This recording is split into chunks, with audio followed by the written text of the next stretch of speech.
I want to hear cannons. Three-step drop, throws on the end zone. Caught ball, touchdown Tampa Bay. Mike Evans reaches up with one hand and grabs it in. It's first and goal. That's picked off. That's picked off. And who else? Rondé Barber. And the Tampa Bay Buccaneers may ride to the Super Bowl with that one. We don't even keep score. We just run that up and leave. Third down, 18. Dropping Gannon, looking Gannon. Throws up the head to the side. At the 40. Derek Brooks 30. Brooks to the 25. 20. Derek Brooks all the way. There it is. The dagger's in. We're going to win the Super Bowl. This is Mike Allstott, Tampa Bay Buccaneers, and you're listening to the Cannon Fire Podcast.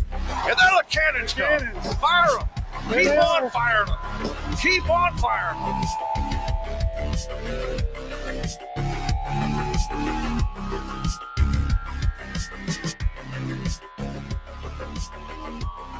Hello and welcome, ladies and gentlemen, to a brand new edition of the Cannon Fire Podcast, live on YouTube today. I am your host, as always, Rhett Matthew, joined alongside me, my good buddy and co-host from BucsNation.com, Evan Wanish. First and foremost, happy birthday to Mike Evans, but secondly, Evan, how you doing?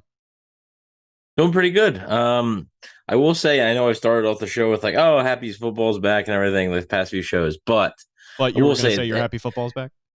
Oh, at this point, I'm so happy football's back, but at this point, just start the regular season. Yeah. Like, you know, I've seen enough preseason for like, I don't need another week of this. At this point, I'm ready for football that actually matters. You know, like I think tonight, like they're doing the Monday Night Football thing. It's preseason. It's Ravens Commanders. I'm like, I'll watch like 5 minutes of it and I'll be sick of it. Like, just start the regular season, please. So, I mean, this may affect my integrity as a what do we even call ourselves? Fringe media podcast host. I mean, fan media, fringe media, whatever the phrase for that is now. This may affect my integrity, but can I admit here in a safe space that I did not watch the entire Bucs Jets game? No, I mean, I was on vacation, so I wasn't able to watch all of it either. It's a preseason game, you know. It's one thing if it's regular season, but like with social media nowadays and everything, you can get the gist by not watching the game. You can get the gist, and I mean, you can get the highlights as soon as the game is over. There's a YouTube video, I think for the second week in a row, it is every single snap that Kyle Trask took in the Bucs preseason. There is a YouTube channel that is a big Kyle Trask fan, and they put together those compilations week after week. So even if you didn't watch the game, 30 seconds after the game is over, you could go watch every single pass that you may have cared about. So with that being said, let's get into the quarterback conversation because we are a few days removed from the Tampa Bay Buccaneers 13-6 preseason win over the New York Jets on the road. And it was all Kyle Trask. This is what a lot of people have been waiting for. It was the Kyle Trask show. So much so that Baker Mayfield did not even play. Which leads us to where we are today. The million-dollar question, nothing has officially been announced yet. Todd Bowles has not officially announced a starter for the Bucs, but his actions may have done everything they needed to. Is Baker Mayfield not playing at all in the game against the Jets enough reason to believe that he has already won that QB1 job? There's some people that say it's a foregone conclusion. Pewter Report, Scott Reynolds already put an article saying that it will happen. It most likely will. And, seems like the most likely course of action is to see Baker as the starter week 1. So after this game against the Jets, we saw what Kyle Trask can bring to the table. And he didn't have a bad night. That's the thing, too, is that as a starter, playing the whole game, essentially, with John Wolford going down, too, 20 for 28, 218 yards, and a touchdown for the former Florida Gator.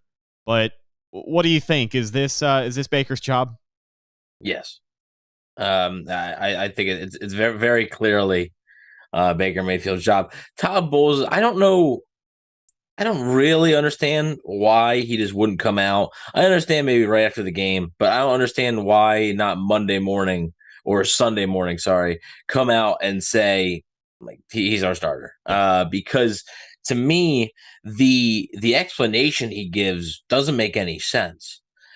He talks about, well, we were going to put him in, and then I wanted to see Trask in the 2-minute, and then I knew that John Wolford was going to be playing the second half, And once Walford went down, Trask was already warmed up, so we just put him in. Come on, man.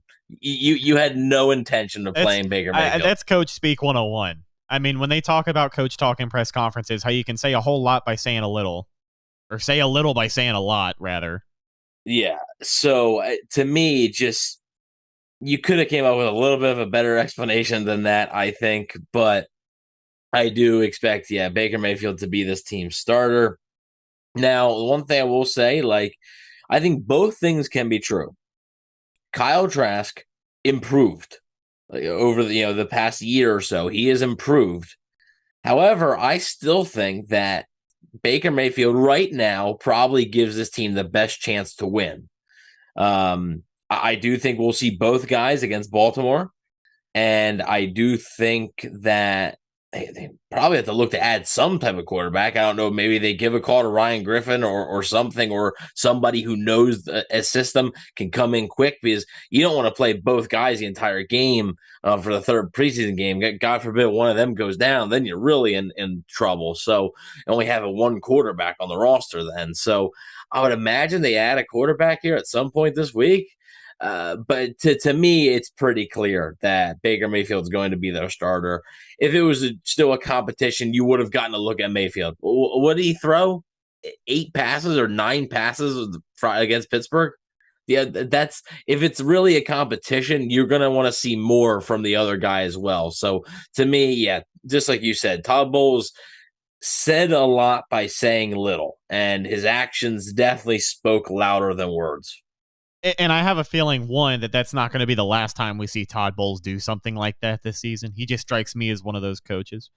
But also, kind of like what you said, I want to take a minute and talk about where Kyle Trask has improved, because we can't come away from this and just completely ignore what he was able to put on the field. Again, 20 for 28, 200-something yards, and a touchdown to Trey Palmer for the second week in a row. Or he was on the receiving end for the second week in a row. Trask did not have 2 touchdowns 2 weeks in a row, but you know what I mean. He has improved. He looked good. He looked poised. I mean, he even threw a pass on Saturday night that Aaron Rodgers had to stop what he was doing on the sideline and take a second and admire. So based off of what we saw from this preseason compared to others, clear improvement is one. And that's something else that we had harped on as far as what you want to see coming into this year for Kyle Trask. Coming into his third preseason, you're going to want to see some substantial improvement, especially with the added pressure of a QB1 job on the line. So aside from the improvements, aside from maybe some more patience in the pocket, what else did you see from Kyle Trask, if anything, that, made you believe he could eventually compete, or God forbid injury or Baker playing his way out of a job? Does Kyle Trask bring some stuff to the table that a starting quarterback in the NFL needs? Yeah, I think you've seen some of them. I've mentioned it before. The velocity on his throws have been much better. It seems like his arm strength is a lot better. There's less lollipops, over the middle of the field on the out routes. I mean, if you throw a lollipop on an out route, it's getting picked off 9 times out of 10. So you need to have the velocity there. And the one thing I do think he needs to be a little bit better of, and I was a little bit disappointed because you saw it a lot in practice, but you didn't see it in game, is pocket awareness. There was one time where it ended up being an incompletion, but it was in the first quarter, and the Jets sent either a corner or a safety off a blitz on Trask's blind side, and he did not see him at all. He didn't feel him or anything.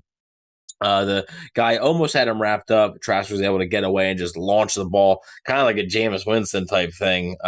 Just sort of launch the ball blindly almost. But he needs to be better at that. He needs to. I was, like I said, just disappointed he didn't use his legs as much, because in the training camp practices that I saw, you were able to see, he's using his legs. He's getting outside the pocket. He's trying to extend plays. You didn't see that as much in these 2 preseason games. So I was a little bit disappointed to see that. But one thing I will say, and because I think it has to be noted, because we're talking about both sides here. We're talking about the good and the bad. There's a few things. One, they only scored 13 points. It's at the end of the day, it's 13 points. You average 13 points a game, you're not going to be a good NFL team. So they only scored 13 points, 1 touchdown, and one of the touchdowns is a great catch by Trey Palmer, an okay throw. It was a little bit behind him, but it's a fine throw. And the one thing that I would remind people, though, before they go saying, well, why has Mayfield won the job? Trask just did all this. He did a lot of that in the third and fourth quarter when the Jets are playing their third and fourth string players. Half of those guys won't even make the roster. So I would hope that as the game went on and you were still playing, that you would get better. If he didn't, it'd be a cause for concern. So I think that needs to be mentioned. At the same time, he is a different player. He is a completely different player than they've seen the past 2 preseasons. And that's much more encouraging because, like you said, if week 6, week 7 rolls around and Baker Mayfield gets hurt, which Mayfield has had his history of injuries. It's not been a clean bill of health for Baker Mayfield. He has missed time with the shoulder, with a couple other things. And also he has been inconsistent. So week 6, week 7, week 8, if the Bucs are really struggling, right? The Bucs have only won 1 or 2 games and they're looking for an answer. I don't think you're sitting there putting Trask in saying, oh boy, well, go out there and, cross your fingers. I think you can have actual expectations that maybe not a good starter, but look like a competent NFL quarterback. And honestly, the last 2 preseasons, you didn't see that as much. I think this preseason and training camp, you have seen that from Trask, and I think that's a pretty big thing. Look, I know, and here's the issue. There's a lot of Gator fans that are Bucs fans as well, and that's going to create some bias and stuff. It's not as bad as it was with Jameis Winston because different circumstances, right? Winston, a national champion, was the number 1 overall pick, was a starter right away, this and that. But people need to understand Trask he's going to have to be perfect. He was going to have to be just fantastic. No mistakes. And Baker Mayfield would have had to implode, in order for Trask to be this team starter week 1 in Minnesota. Baker Mayfield, the picks were starting to pile up in training camp, but then he was able to play better. And the picks haven't been as big of an issue in training camp for him so far. So I think people sort of need to realize that. They're like, oh, this was never really a competition. It kind of was, it kind of wasn't. It was a competition. Baker Mayfield did not have a stranglehold on the quarterback 1 job, but Kyle Trask would have needed to play really, really well. And they signed Baker Mayfield for a reason. If they were going to have Trask go start, they would have signed a guy like Mike White or something in free agency, and that would have been that. But they signed a guy like Baker Mayfield. I think we all pretty much expected it when he signed. This guy was going to be the starter. So really no surprise, but Kyle Trask, regardless, has shown improvement. So if need be, which history has shown us, there is a chance, a higher than 20%, 30% chance that we may see Kyle Trask in the regular season. And to me, the preseason has shown it might not be an absolute dumpster fire if you had to put him in there. Yeah, I mean, there still is a very real world possibility that Baker Mayfield does implode by the end of the regular season. God forbid it does not happen. It would be interesting to see if this Dave Canales system can improve him. In every aspect as a quarterback. It's been a pretty rough few last seasons for Baker. Hard to find his footing anywhere. But maybe he's still learning that system too. He's still learning all the nuances in that system. Both quarterbacks are. Everybody is. This is not a finished product for this offense either. Absolutely. So let's talk about just some of the potential that Baker can bring to the starting quarterback position because, we may as well have this conversation now. I think it's probably past the time. Like we said earlier, the Bucs announced something like this. So I think moving forward until we hear otherwise, we're just going to operate as if Baker is going to be your official starter week 1 because he probably will be. But he brings the experience factor. He's a guy that's been there before. And he's got all the upside of a former number 1 overall pick. Everything that we saw him do in college, everything that we saw him do positive with the Browns, even on that playoff run that people like to forget about, he has a lot of good he can bring to the table. And if you have a coaching staff, if you have an offensive coordinator who can reel him in a little bit and just refine his game and clean him up, not saying he's going to go out there and produce Tom Brady-like numbers in 2020 or 2021. Not at all. But I think for Baker Mayfield, a best-case scenario, if we got to throw predictions out there, 17 games and he starts and plays all of them in this offense with a run game that does what we hope it does. We'll talk about that in a second as well. I don't think it's unrealistic for him to go 28 touchdowns, 10 interceptions, 11 interceptions, and like a best case scenario year. Do you feel like that's a lot of interceptions? I think you'd be hoping for a Geno Smith type stat line. And a lot of people have compared it to that, especially with Dave Canales now on board coming from Seattle. So a lot of people have said, well, if he can have this Geno Smith, that's going to be like the example for every high draft pick that is getting another shot. That's going to be the example. Well, if he can have a Geno Smith type year, if this guy can be the next Geno Smith. He's the new benchmark. Yeah, that's going to be the new thing that we're going to be llooking at for the next 3-4 years every time a quarterback gets another shot like that. So do I think he can be good? Yeah, because he's shown in the NFL before. He has had good stretches in the NFL. The issue has been consistency with that. And unfortunately, even in the playoff run for Cleveland, there was times where he wasn't that good. And the issue to me is a lot of the supporting cast around him there's a lot of questions there, right? I'm not going to say it's bad, but there's a lot of questions. And if those questions turn into negatives, right? If a lot of the Luke Gedekes of the world and Cody Malk, and if the running game can't improve, I worry about Baker Mayfield having to put the team on his back necessarily, right? Dave Canales spoke on his opening press conference, the quarterback being like a point guard, being like a distributor, a playmaker, not the guy, because they don't have the guy. Baker Mayfield's not Tom Brady. Kyle Trask is not Tom Brady. And they would tell you that, as quick as soon as they could, right? They're not that. They're not that guy. So they just need to play good football and need to do it consistently. And that's been Baker's bugaboo. Turnovers have been an issue, obviously.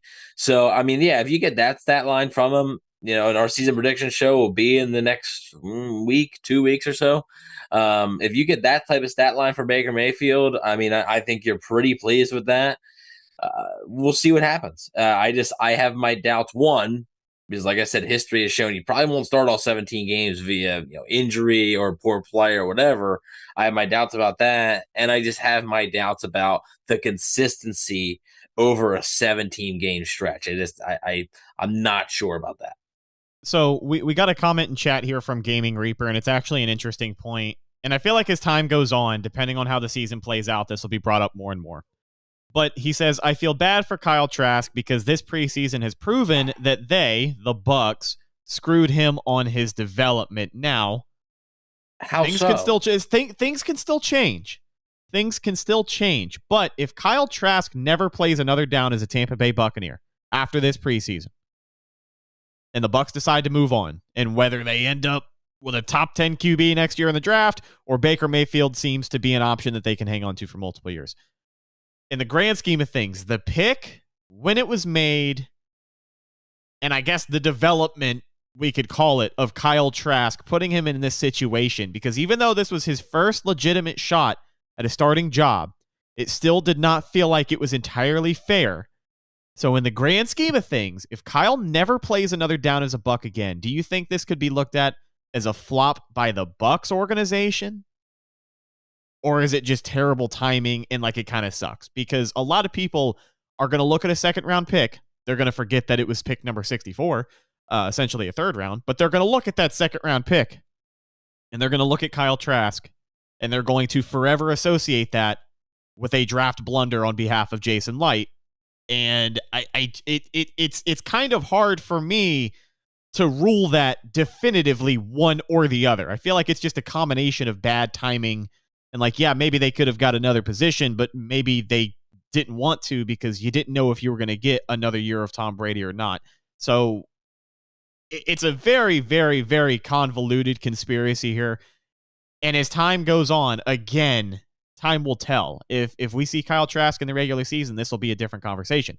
But as of right now, that is the question posed. So what are your thoughts on that? Because I feel like if things go the way that I think they will, this is going to be a conversation people will not let go of.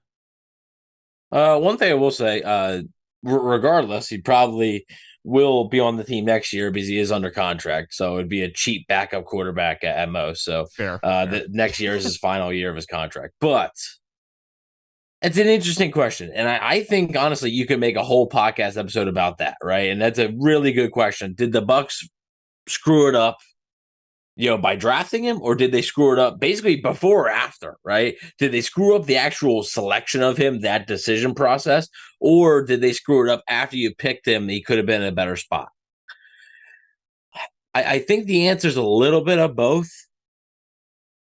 I think it is tough because obviously, you're going in with Tom Brady. Tom Brady doesn't really miss games. The first year, I do agree that I think Blaine Gabbert being the guy was probably pretty smart.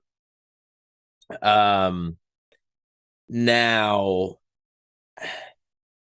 the second year after Brady comes back, which, hey, Brady retired. We all thought it was going to be Blaine Gabbert versus Kyle Trask. Yeah, I mean, he left us waiting in the dark till the 11th hour, so we don't even have to include that part of the preseason expectations for Trask that year.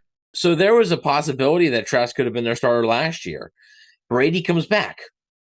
What are you going to do? I'm not going to criticize the Bucs on that. The one thing that I would criticize them on, and we've criticized them before in the past with this, is about the development, the handling in the preseason, and not getting him reps when you could have, right? That final Atlanta game. Play Brady for 2 series, take him out, and then let Trask play the entire game. In the preseason, instead of having Trask start in the late third quarter, have him start in the second quarter with some of the other guys. Have Gabbert and Trask rotate as the main backup after Brady was done, after a series or 2. Have Trask play with some better competition. I know that a lot of people are going to point to the second-round pick thing. Look, there's a lot more quarterbacks that fail, right? Kellen Mond isn't even on the Vikings who drafted him. Just a few picks after Kyle Trask. Davis Mills just got replaced in Houston by C.J. Stroud. It happens. There's a lot of quarterbacks. Geno Smith was a second-round pick. His career has been bumpy. The best second-round pick quarterback is in recent memory, probably Derek Carr. Or Jalen Hurts. I think those are the 2 you could probably say. And honestly, man, they're shots in the dark because how many quarterbacks have been picking the second round since then? Since Carr was drafted in 2014. How many quarterbacks were probably picked in the second round? And you only hear about a handful of them. So it's worth a shot. I do think that they could have gone a better way about developing Kyle Trask. At the same time, though, I think, and many other draft people, noted that there were limitations with his game. Can it be as simple as he might not be that talented? Can it be that simple? That to me, and not saying he's not an NFL quarterback. I think he's an NFL caliber quarterback. But in terms of a guy who you can consistently count on to go out and win you football games, is it just a chance that why does anybody have to screw it up? Why does it have to be anybody's fault? Could it just be, hey, you picked a guy, it didn't work out. It's simple. It happens all the time. And I don't think the book on Kyle Trask is completely closed because like I just mentioned, and you even mentioned, there's a chance we see him in the regular season. There is a real chance. So I don't think the book is completely closed on what he is and what he can be. But I do also think there's limitations. So I am going to criticize the Bucs a little bit for the handling of his reps at times. At the same time, though, the position they were put in was understandable.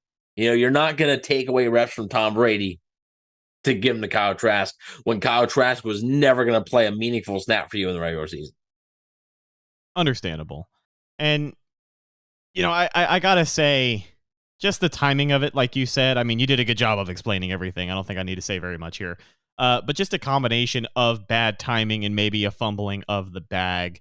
I think the Bucs had their minds made up on Kyle before he even got a fair shake to show them what they were missing out on. But it's easy for the Bucs to maybe turn their nose up on a guy like Kyle Trask when you do get used to watching Tom Brady. But I don't know. Who are the Bucs to do that to people?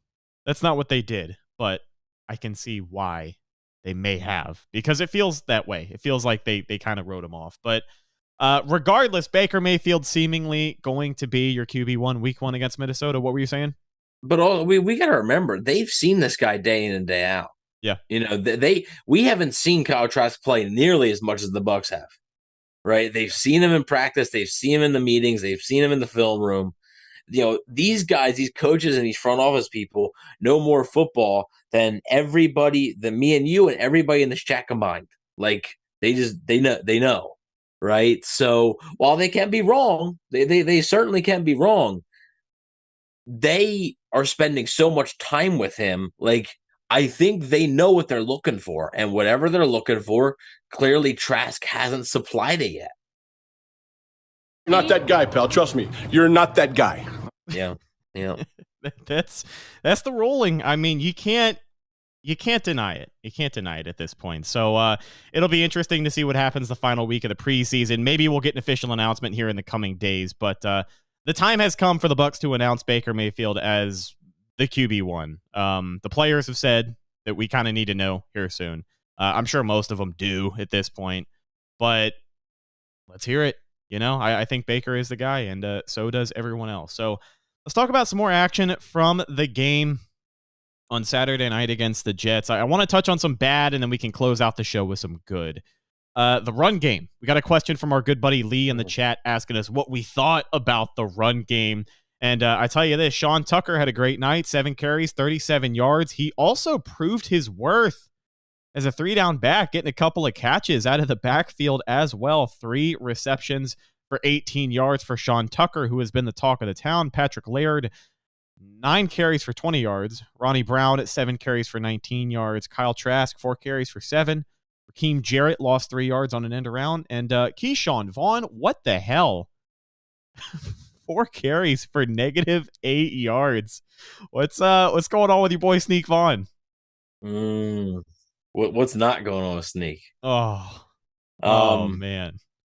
Yeah, I mean, no Chase Edmonds, by the way.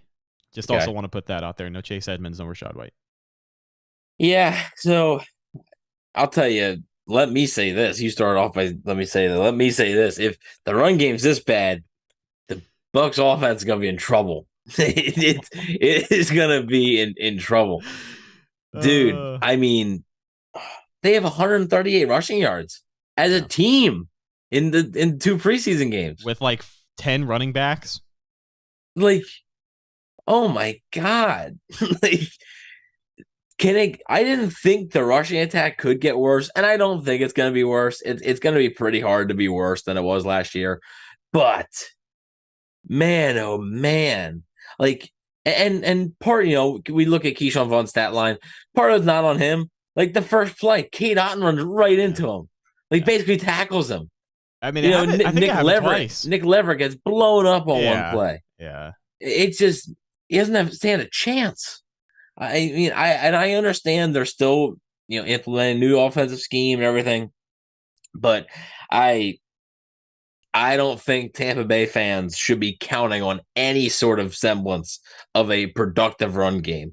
Can it be better than last year? Yes, because it's not going to be hard to be better. But as far as like a good run game, I'm not sure you can expect that out of this team. It's just, I don't know if it's the running backs. I don't know if it's the offensive linemen.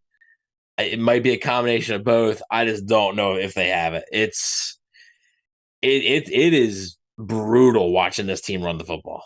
Yeah, and it's interesting because, again, like you had said, once the attention shifts off of the running backs and the lack of talent in the backfield, people are going to look at the offensive line. And from what we've seen, this preseason offensive line, which is supposed to be 3 out of 5 starters, still kind of up in the air what's going on with Ryan Jensen. Not any major updates with that as of late.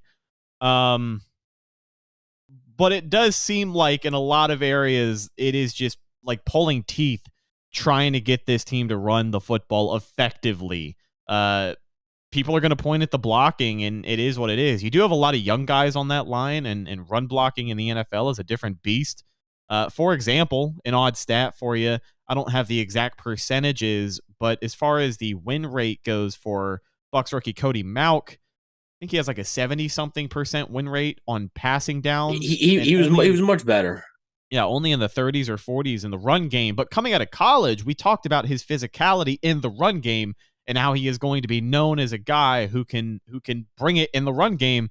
And the transition to the NFL is always awkward, and this is the preseason. But for Cody Mauch, that has not been the case. I wonder if these people just forget.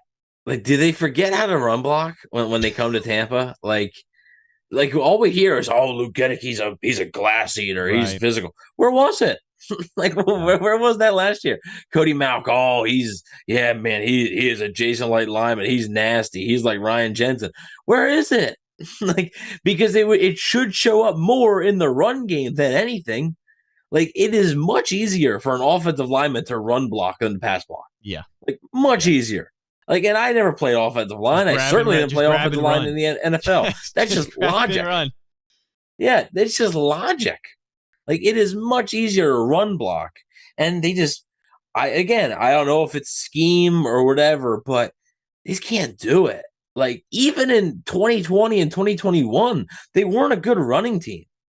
Like, they were better. Like, they were probably, I would say, average or so, but I'm not sure if I would ever say they were good. I would say they were like C tier. Like, if D tier is the worst, they were a high C tier, maybe low B tier in 2020 and 2021 as far as running the football. And you had Ronald Jones. You had Leonard Fournette. Leonard Fournette, playoff Lenny, had a great playoff run, but even throughout the regular season, he was going to be cut. Yeah, right. 2021, he wasn't that guy. Like, he wasn't. And Ronald Jones wasn't great. And just, they haven't had a run game, like a legit good run game, in so long. And I'm one of the guys that, like, yeah, I don't believe a huge run game is pivotal to success, but you got to have some sort of run game, and they just right now have none of it. So I'm not sounding the alarm per se, but I don't know how much better it's going to get. Like, I just don't know. And if they're forcing Baker Mayfield to throw 30 to 40 times a game, or Kyle Trask, whoever it is, they might be in trouble, because you put the ball in Tom Brady's hands 40 times a game. I don't know if you want to put the ball in Baker Mayfield's or Kyle Trask's hands 40 times a game. Yeah, I mean, I think unfortunately, I think some of Tom's worst performances in Tampa happened when he had the ball and threw it over 40 times as well. So it'll be interesting to see how that shakes out. But for the love of all that is red and pewter, that run game has got to happen at some point this year. High expectations for Rachaad White. And, we didn't see Chase Edmonds in that second preseason game, but high expectations for him as well. And even more so since we didn't even see him, right? We haven't seen Rachaad White at all this preseason.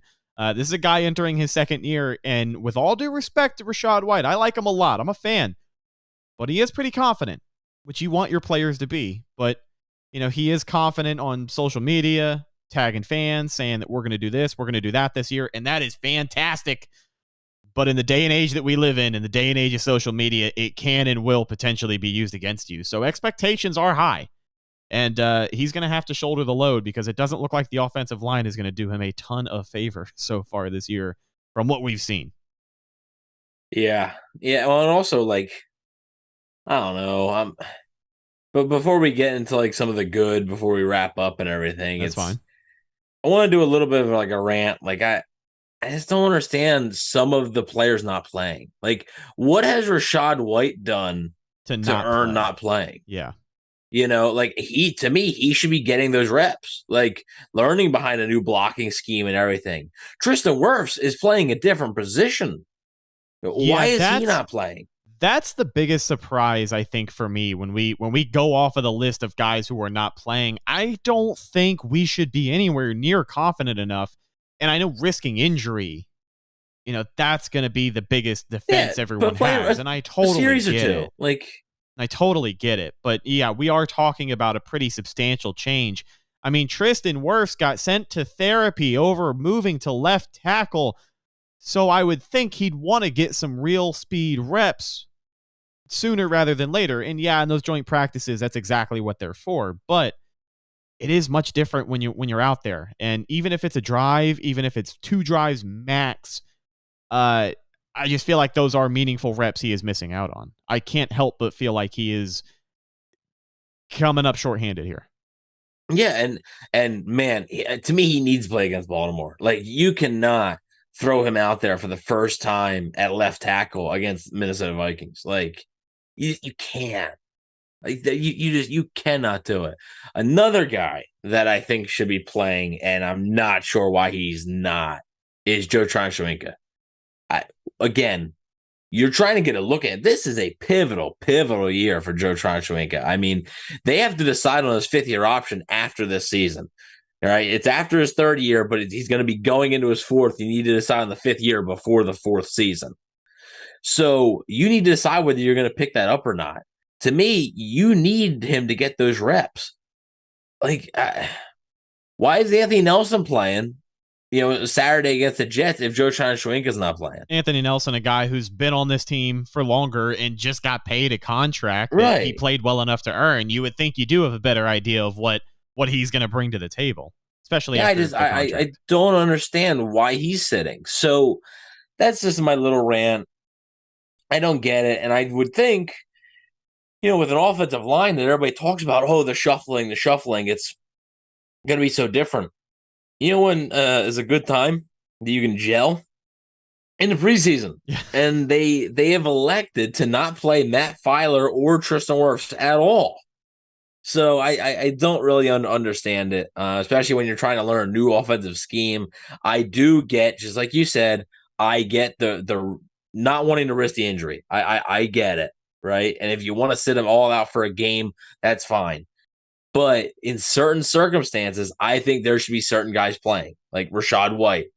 Rachaad White, people were acting like he had 1,000 yards last year. Right.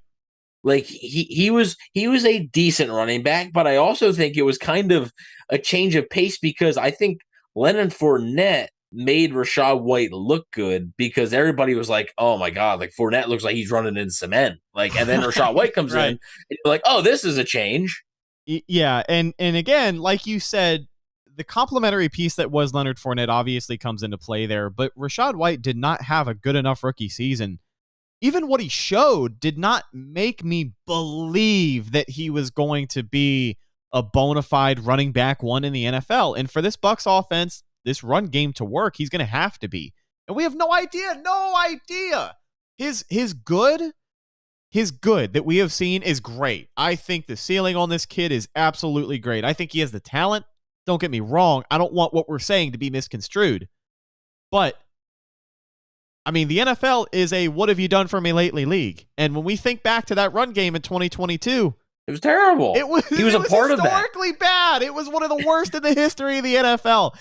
So again, kind of like going back to the ideology, it almost seems like a different version of this. But, when Bruce Arians got to Tampa in 2019 and they started practicing, he said, you're not allowed to have music at practice until you show me you can have music at practice.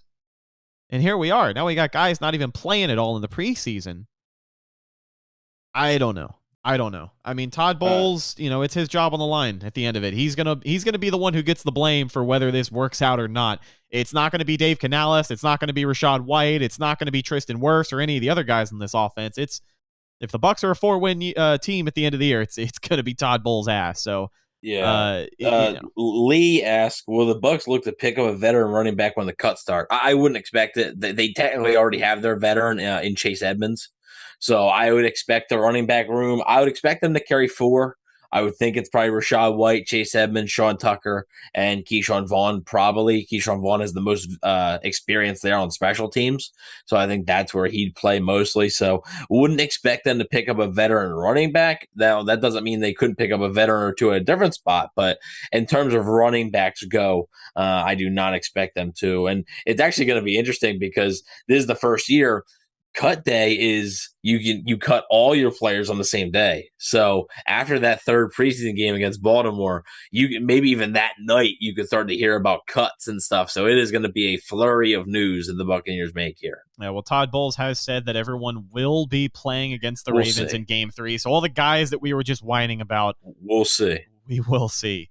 But Sal319 also brings up an interesting point in the chat. Running back by committee. We just spent a lot of time talking about the hype behind Rachaad White.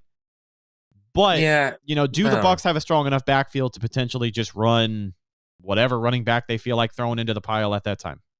I think that's something maybe mid-season they would look to if the running game struggles. But I think early on, I think you're going to see a lot of Rachaad White. Yep. There's a reason he's not playing right now. Like they want to keep him fresh. He's the only running back that hasn't played.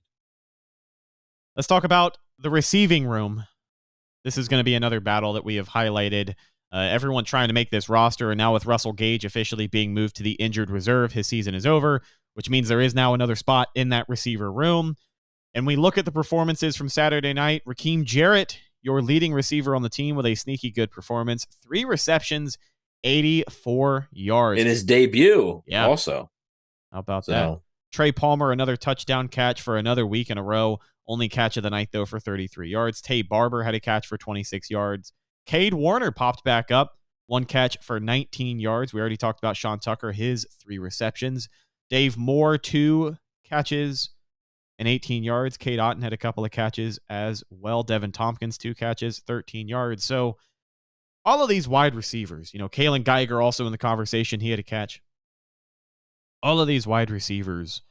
I want to talk about Trey Palmer first and foremost. I mean, the hype that this guy has got right now, let's not forget Raheem Jarrett. We'll talk about him in a second. But Trey Palmer has been probably the most talked about player on the Bucs for 2 weeks in a row, aside from Baker Mayfield. This week it may have been Kyle Trask, but I have not seen nearly as many social media posts about Kyle Trask as I have for Trey Palmer, who has gotten a lot of praise from a lot of pretty, what's the word I'm looking for? Qualified people. So do you think Trey Palmer can really do some damage at the wide receiver 3 spot for the Tampa Bay Buccaneers this season? We haven't seen him play outside of the preseason, but he's checking all the boxes for a lot of people. Just saying, you can go back and watch the draft show and you can hear me rave about Trey Palmer. So looks like I'm very hit or miss when it comes to Bucs wide receivers. They draft all the ones I like. Yeah, but I'm very hit or miss. Yeah, Jalen Darden was your guy just a couple of Jalen Darden, Tyler Johnson. Yeah, all the guys. Like even Kenny Bell, I liked coming out of Nebraska. I liked him. Of course you did. I did. Chris Godwin, obviously the biggest hit there. Liked Mike Evans, but like I'm talking more about like the day 2 and 3 guys, right? Like when you're talking about round 1, like okay, I can talk about them, but like you take more pride in the day 2 and 3 guys, liking them more. So Trey Palmer's been really good. Like you mentioned, it is preseason. Like I understand he's still making the plays, but it is still preseason. It's a different animal. So I am very curious to see how he performs. I do think even if he's not listed on the depth chart as wide receiver 3, maybe that's a guy like David Moore just because of the veteran experience. I still think you're going to see a healthy dose of Trey Palmer this season, and there's a chance he can earn more reps. So he has had 2 touchdowns in a row, both really impressive catches, and I'm very curious to see how he performs. And now we're with Jarrett back in the fold and doing well. The Bucs have got some decisions to make on their wide receiver room. So now with the Russell Gage injury, that is sort of a door opening for one of those guys, like a Raheem Jarrett or a Devin Tompkins, to where if the Bucs keep 6 receivers, they can literally just do more Palmer, Jarrett, Tompkins, and then you have Evans and Godwin. There's your 6. So I think if they do roll with 6, that's likely the 6 that they do. But we'll have to wait and see. I mean, they also had Trey Palmer still doing some special teams work, returning punts, returning kicks. So I don't know if they're going to try that out at all during the season. I'm very excited to see Trey Palmer. I'm excited to see because I think David Moore and Raheem Jarrett are good too. And I think Tompkins is a specialty player.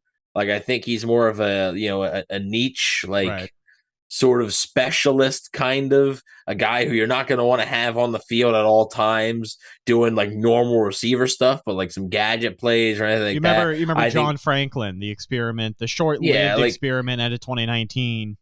Like I think he can be something like that. If you're doing like end arounds or quick screens or anything like that, some things you want to try, I think Devin Tompkins can be useful for that. So I've been talking about the wide receiver depth on this team for a while, and I'm glad that a guy like Raheem Jarrett was able to come in and finally show out. So hopefully he can repeat that performance again. I don't know, Friday or Saturday. I'm not sure. Yeah. Well, that game's certainly coming up one of those days. It's August 26th. What's August 26th? August. That's Saturday. Yep. Right. Yeah. So okay, Saturday. And I know that because August 25th, my dog has a vet appointment. Oh, there you go. So I get to leave work a little early. Nice. Yeehaw. So yes, we talked about the depth at wide receiver, and I think for Bucs fans, like any excitement with the wide receiver depth as of right now is gonna go a long way because of how badly that has been an issue with this team. I mean, when you're filling it out with guys who just have not stepped up, like the depth in this receiver room has been a disappointment for 2 seasons in a row. It just has. Even in a year where you win 13 games, it was tainted by what happened at the end of the year when everything fell apart because guys were getting injured. Guys were taking their pads off and leaving in the middle of games. It was a tough look. So I think the potential that a preseason like Trey Palmer is having is going to get a ton of people excited because even in this short time in the preseason, I mean, Russell Gage had a couple touchdowns, but maybe it's just because we haven't had football in so long. Maybe it's recency bias here, but I think the most hype Russell Gage ever had in Tampa was like the week that we signed him. And then after that, it was an injury every other week, and not a lot of people had a lot of good things to say about him. Mm-hmm. So we're going to see a lot of Trey Palmer this upcoming season. I get the feeling. So hopefully he can play up to expectations because, again, he is having one hell of a preseason. And I think he's doing everything right. I think the no name, no face approach is doing him a lot of favors in the eyes of potential critics. I still don't know how I don't know how he was drafted in the 6th round. Like I don't know. I said that on draft day. Like I don't know how he was drafted in the 6th round. I don't know. I have no idea. This guy should have been at the latest probably a late 4th. I think at the very latest. I would have considered him in the late 3rd. Like I would have considered him if I had a late 3rd, early 4th round pick. I'd be considering him. I have no idea how he lasted the 6th round. I really don't. So the Bucs have an opportunity though, and like Marquise Watts, the edge rusher too, undrafted free agent, has been awesome. Hopefully they can keep him. But like you keep him, and I saw a tweet on this. That's why I want to mention it before we wrap up. Sean Tucker, undrafted free agent. Raheem Jarrett, undrafted free agent.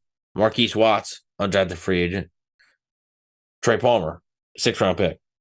All could potentially be playing. Marquise Watts maybe not as big of a role because you have Shaq Barrett, Rashawn Schwenk, Anthony Nelson, Yaya Diaby, stuff like that. But all 4 of those guys could play a role for you on this team in 2023. And not like a minor role. Like Trey Palmer might be the wide receiver 3. Yeah. Sean Tucker, people were saying in the chat that this guy's going to be the starting running back toward the end of the season. That was a 6th round pick and an undrafted free agent. Have to step up and play. That's major. So it's a great job by the Bucs scouts. Now, it is still preseason. If these guys go out and do nothing in the regular season, by week 3 of the regular season, if Trey Palmer has 1 catch for 5 yards and he's doing nothing, people aren't going to remember his preseason. Yeah, Eddie Nash already said he's going to come back and clown you about Trey Palmer if he's, sucks this year. That's fine. So you've already got one person waiting to do that to you. That's fine. I'll take it. Noah Spence should still be on this football team too. Oh man, Noah Spence, Kendall Beckwith. No, but Beckwith, that was unfortunate. He just had the injury. But Beckwith, it was unfortunate, and I think if it could have been prevented, obviously we all would love for it to be prevented. But I'm just talking about untapped potential. Yeah, I mean, Noah Spence, he can give you what Joe Schwenk gives you. He can give you that. When is the last time, since you are the number one Noah Spence fan that I know, you are the biggest Noah Spence fan that I know. What was the last time he was on an NFL roster? I thought it was like 2019. I think it was either 2020 or 2021. He was with the Bengals. Hasn't been doing anything recently, huh? No, I mean, if he wants to come on the pod, he can. Maybe you can reach out to him. That'd be the best day of my life. Yeah. That would be the last thing is listed is Cincinnati Bengals in 2021. Well, I know we're joking, but I'm kind of not joking if he's not busy.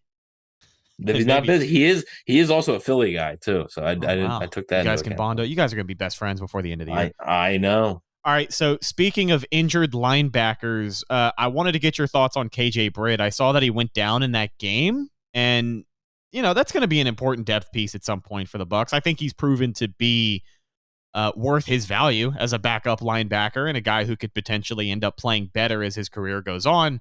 But he left that game against the Jets. I don't think he came back in. Have we heard anything about what's going on with him? I haven't heard anything. I'm not sure. We'll have to keep an eye on things. Servosia Dennis also missed the game too, so that'd be the inside linebacker depth being a little bit thin if KJ Britt can't go and Dennis is still dealing with whatever he's got going on. So hopefully, Dennis is able to come back because he needs the reps too. Like he definitely needs the reps. So hopefully he's able to come back. And Yaya Diaby, who also didn't play, so hopefully he's able to come back too.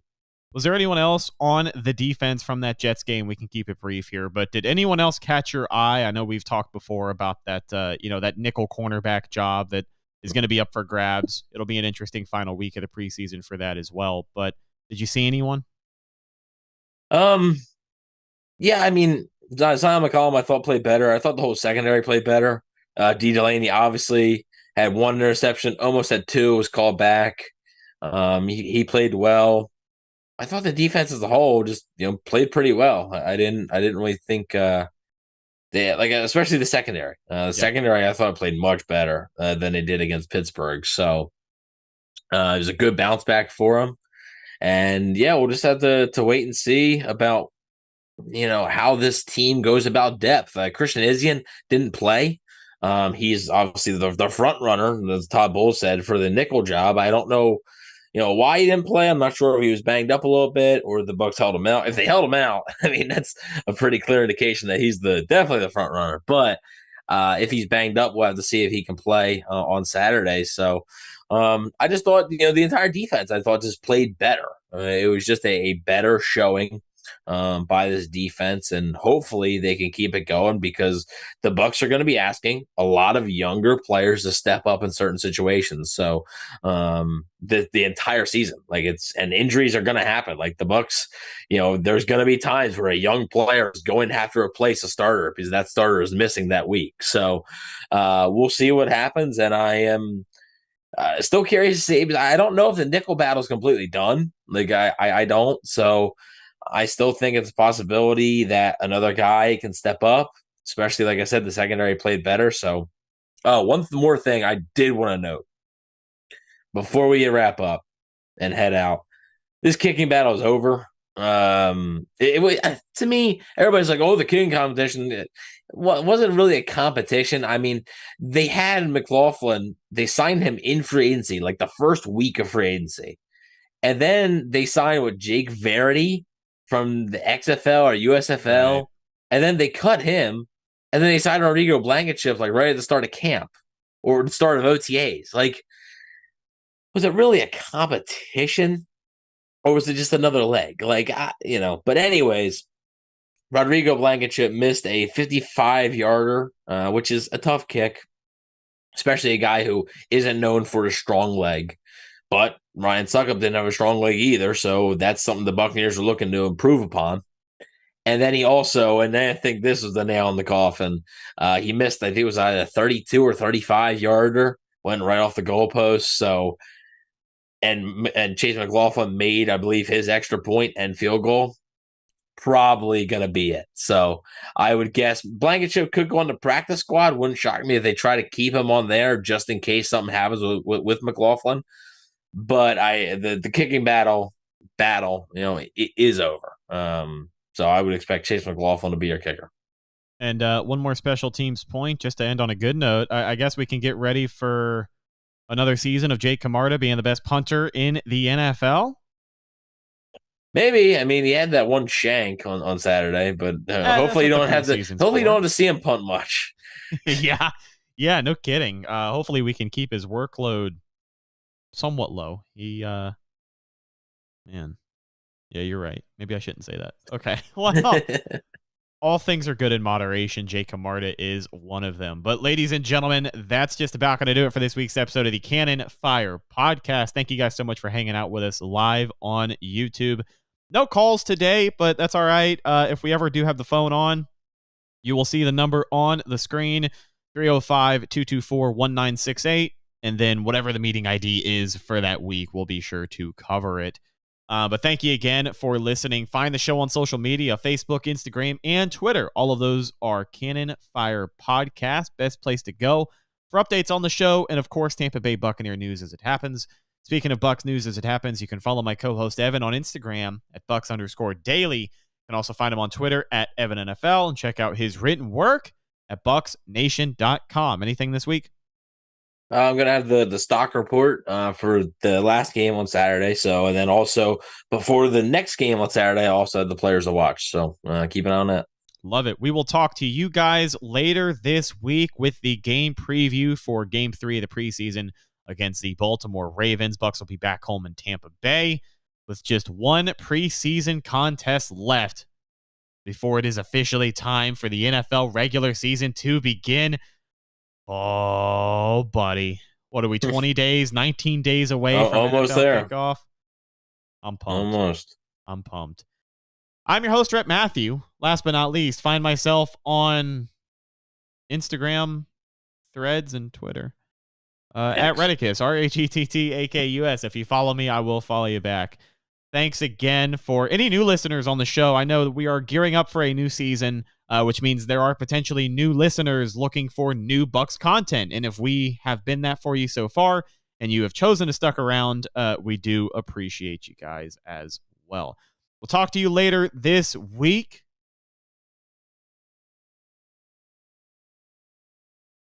Hopefully by then we'll get an update.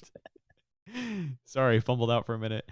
Hopefully by then we'll get an update on the quarterback battle and everything else that we had talked about on the show today. I'm your host, Rhett Matthew, signing off from my co-host, Evan Wanish. We'll talk to you in the next one. Until then, and as always, thank you for listening, and go Bucs.